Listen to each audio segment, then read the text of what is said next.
We're going to move it into our third presenter of the evening.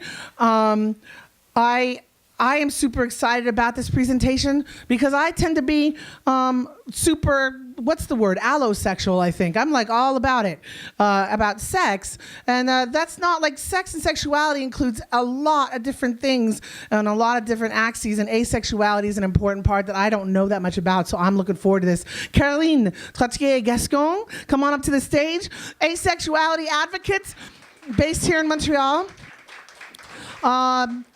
Caroline does presentations around Montreal and Quebec and has no PowerPoint slides, so just enjoy. Another round of applause, please, for Caroline. Yeah. There you go. Whoop.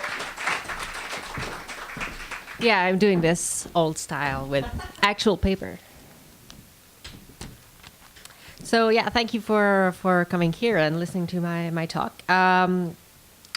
So yeah, I think the conversation around asexuality is super important because I think it is. I mean, I understand that. I'm led to understand that sex is nice, but not everyone's so much into it. So we need to be in our conversations about sex and sexuality aware of that that fact. Can I take that off? Much better. So I'm gonna do a quick 101. Then I'm gonna start bitching a bit more. So basically, asexuality. Well, being asexual means having no sexual attraction. If that means nothing to you, it doesn't mean anything to me either. I don't understand what you mean when you talk about being attracted to anyone sexually. It's very bizarre for me. So. But I think the best analogy that people kind of understand sometimes is, if you're, say, people who are homosexual or heterosexual, well, the lack of feeling you have to people you're not attracted to, well, asexual people have it to everyone. Sorry, bisexual people or pansexual people, you don't understand that analogy, but, I don't know, find something. So asexual people can have sex. Some do like it. Some may not like it. Some may do it for practical reason, for having babies or because they want to satisfy their partners. They can have relationships. So many asexual people have relationships. Some may not. Some, are okay. Some don't. So we have this whole spectrum of romantic attraction and orientation that also comes in. And I'm putting this in because, people who like sex ask asexual people this a lot. Like, some asexual people do masturbate, some do not, some like it, and even some who do it don't like it, but do it as a more physical thing, that releases some physical pressure. So yeah, this is the 101. It's boring. If you want more information, you can go on the Asexuality Visibility and Education Network, AVAN online. So yeah, that's on one side. Oh, I forgot to put my time. Yeah, but I wanted to know where I am.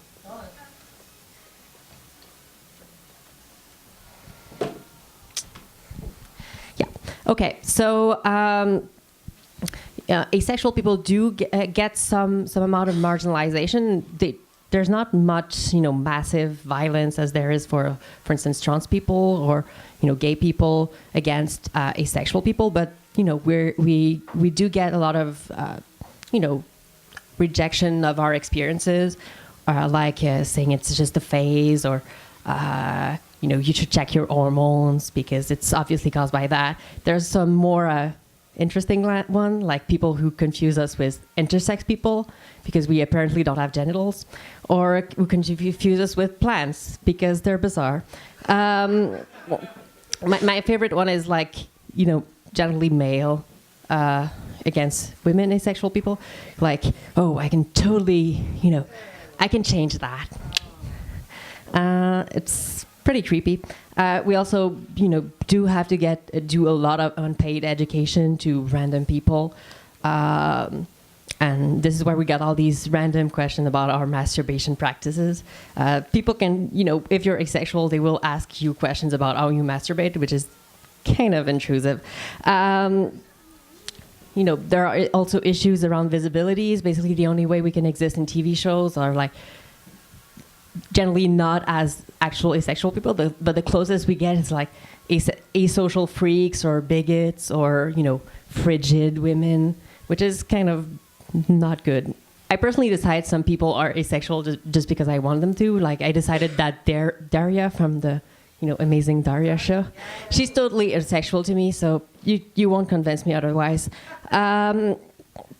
So yeah, some of the spaces where this marginalization happens the most are, on the more left side of things, like more radical spaces, queer spaces, sex-positive spaces, because in many of these spaces we're, talking about reclaiming sexuality, and people who, when that's the process we're going into, people who don't kind of see the interest in sex for themselves are usually tend to be framed as conservative or going against what we should be striving for.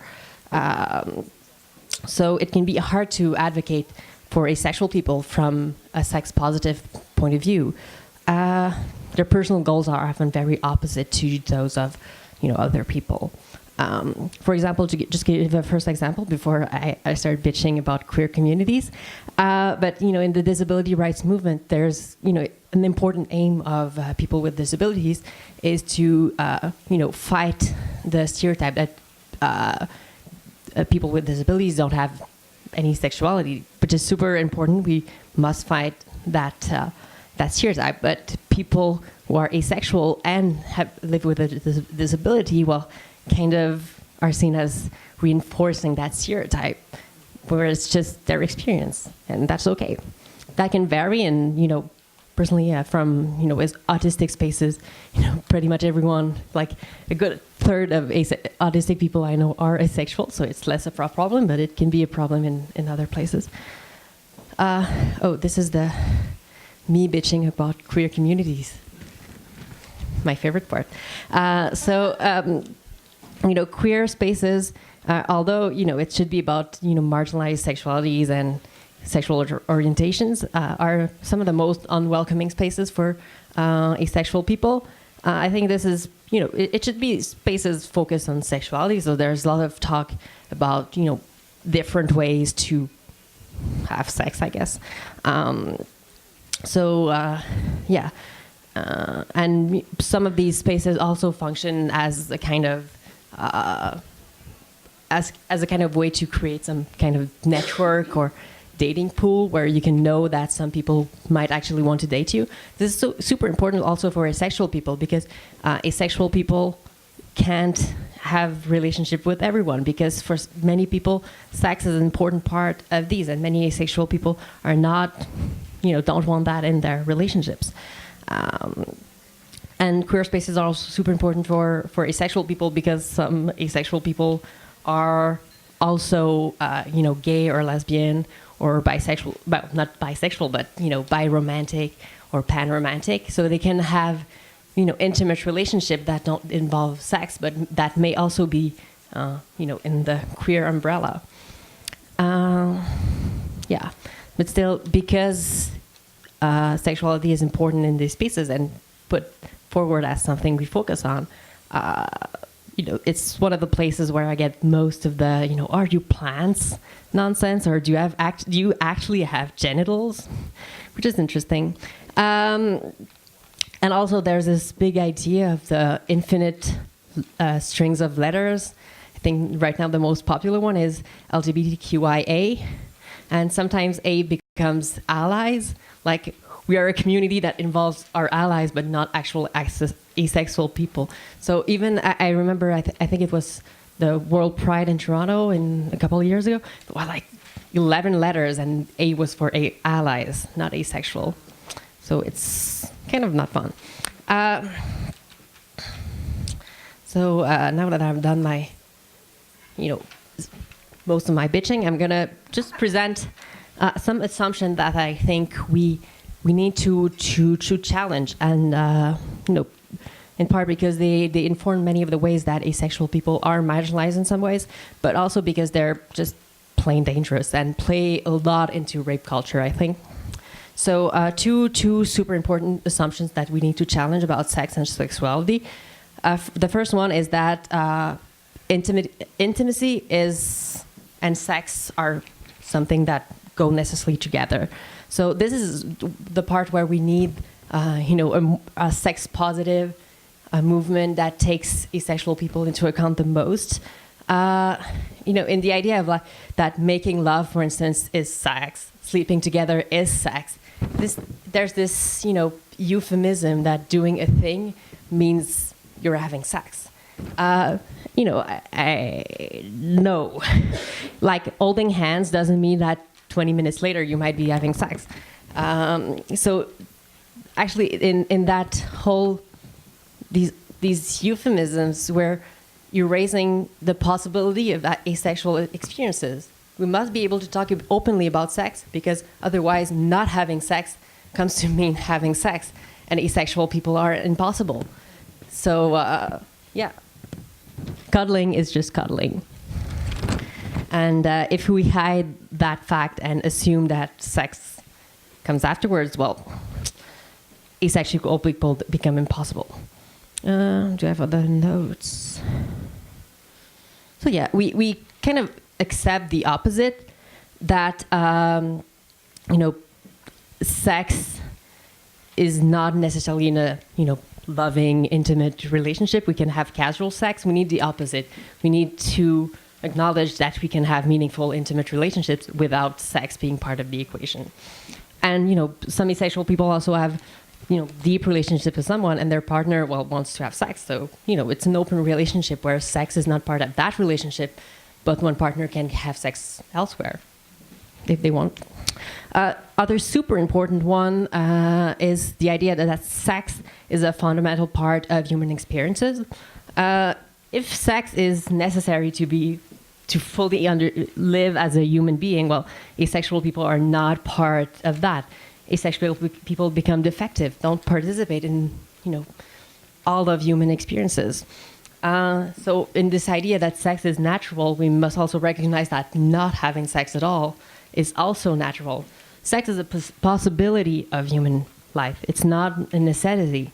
Also, this assumption that sex is fundamental also comes from a very dangerous place, I think. It's just an adaptation of very conservative points of views on reproduction. So, you need to have kids, you need to have a family, to do all these things to be valid. So you remove the having babies part, and you just keep the sex. It's just going one step, to recognize non-procreative sex, but we also need to have no sex as a possibility. If sex is fundamental, consent is not about if you want to have sex, but when and how you want to have sex. So this also plays into rape culture. Like, it justifies all the way we say that boys will be boys because obviously they want to have sex because everyone wants to. We should challenge that. It's, anyway, I get all like this. So yeah, it's, and the pervasiveness we attribute to sex as something that explains everything is also super dangerous, for instance, for trans people. Like Blanchard's typology of trans people basically classifies them, like says everything about trans people's transitions and experiences is about their sexuality, and then marginalizes them accordingly. If everything's sex, well, asexual can be part of the conversation, and sometimes we give very bizarre results. So yeah, that's basically what I wanted to say. I hope you enjoyed this, and let's go to questions.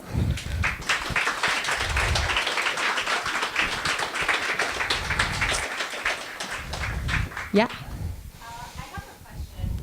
So there's like starting to be some conversations here and there in queer spaces, sex positive spaces, about the need for more inclusion, but sometimes individual people are left without like immediate small kind of actions that we can do to make spaces safer and more comfortable, more accommodating to asexual folks.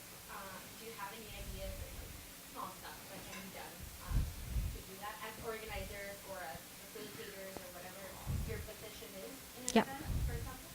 Yeah, so the question was about making spaces, organizing spaces with an eye to asexual inclusiveness. I like these inclusion questions a lot because I think they come from a good place, but often they can also go into like, we need type A people in our space, and it can be super tokenizing. What we need is communication between spaces. We need to allow, for instance, in this case, asexual people to organize and to do their things in their own space, but also have that knowledge, make sure that there are links to transfer that knowledge, and also allow people who go into other spaces with asexual experiences to feel welcome in these. I think some of the ways, one that I think is important is being aware of these two assumptions about sexuality that I highlighted. So the idea that intimacy is sex. I think a lot of the problems that asexual people face are related to that first one, and also to the second one, the fundamental part of human experiences one. And all of these are tiny things and happen through very tiny things that we do every day. So I think by being open and explicit about sex, sometimes we help asexual people a lot.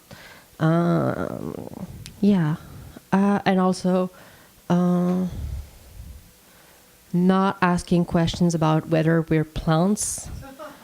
That's kind of good. It's like they confuse. Just to explain, because it's not a random thing, and I got it several times.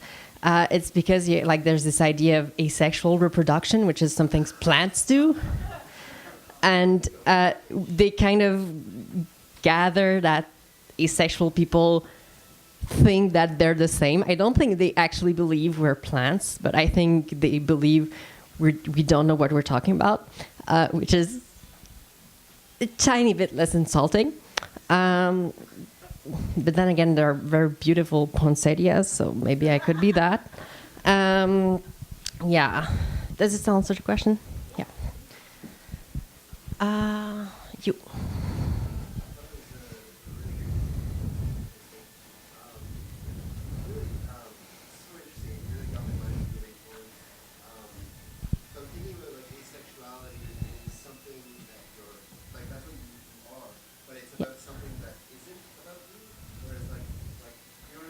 Yeah. Something, so you're like, I'm not this.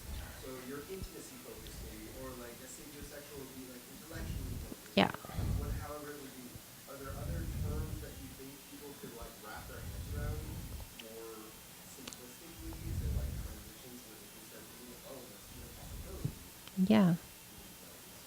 The question is about other words that can help us think about asexuality and other types of category. I think I think although I don't like the idea of intelligence that's mobilized by sapiosexual, I think I'm not super easy with that. I think as a general thing, it kind of challenges a lot about how we think about sexuality as only something that's gender-based.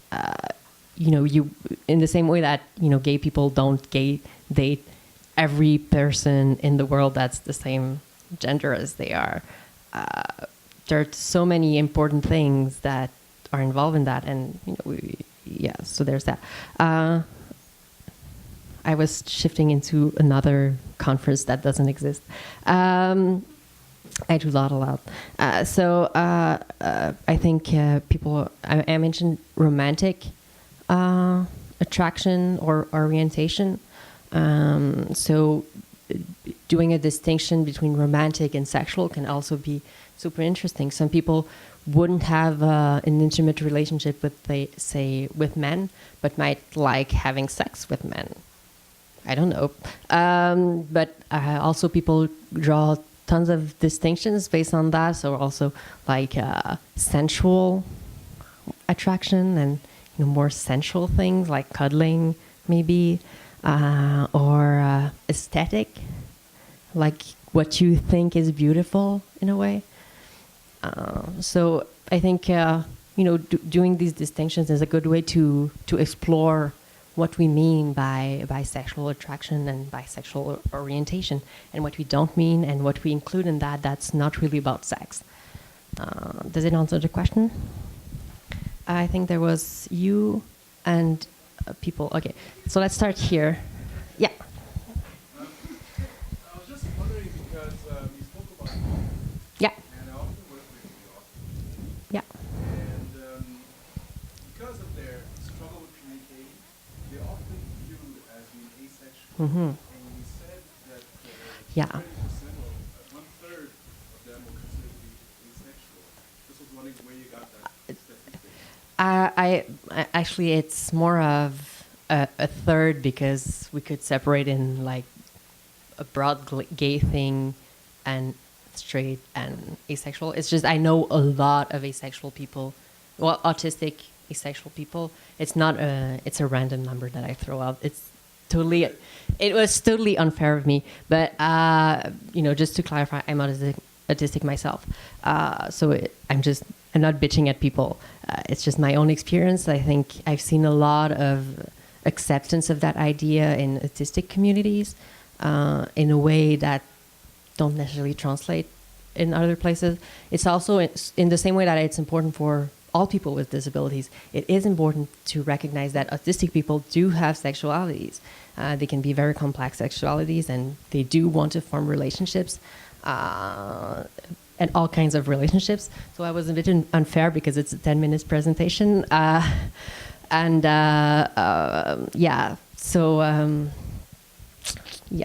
Thank you for that question. Super important. Gave me an opportunity to clarify something that I would not have been satisfied with what I said. There were one more.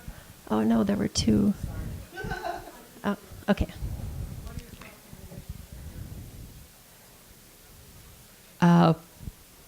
I don't know.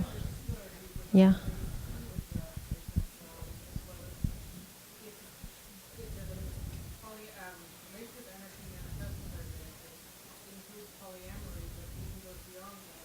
Yeah.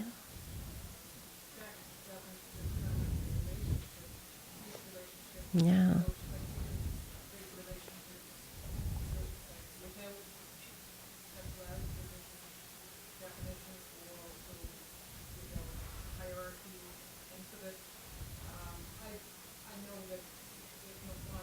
Yeah.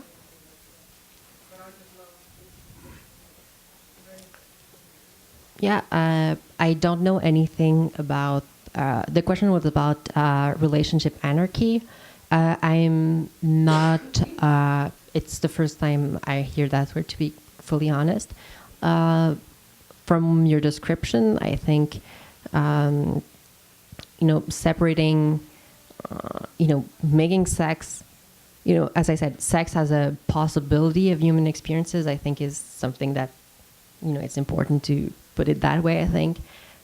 It doesn't have to me, I don't think it has to have the strong connotations that we give it. Like, to me, if I'm in a relationship with someone, I honestly do not care what they do with their genitals. It's like their body. Like a lot of, sexual people say, will feel very strongly about how their sexuality and their intimate relationships relate. And I think that's in a way that shouldn't be. And I think it's a dangerous way to link sex to other things that especially marginalizes women who want to have casual sex, but also asexual people. So it's why I want to bring that in the conversation about sex positivity in general, because I think we bring a perspective that's important and that shines a new light that makes our understanding of ideas like consent, and in this case, maybe relationship anarchy, whatever, and all our discussions about sexuality and blah, blah, blah. I think it shines a new light that makes, even the super rad things even better. I'm not just pitching. I want to rebuild. So yeah.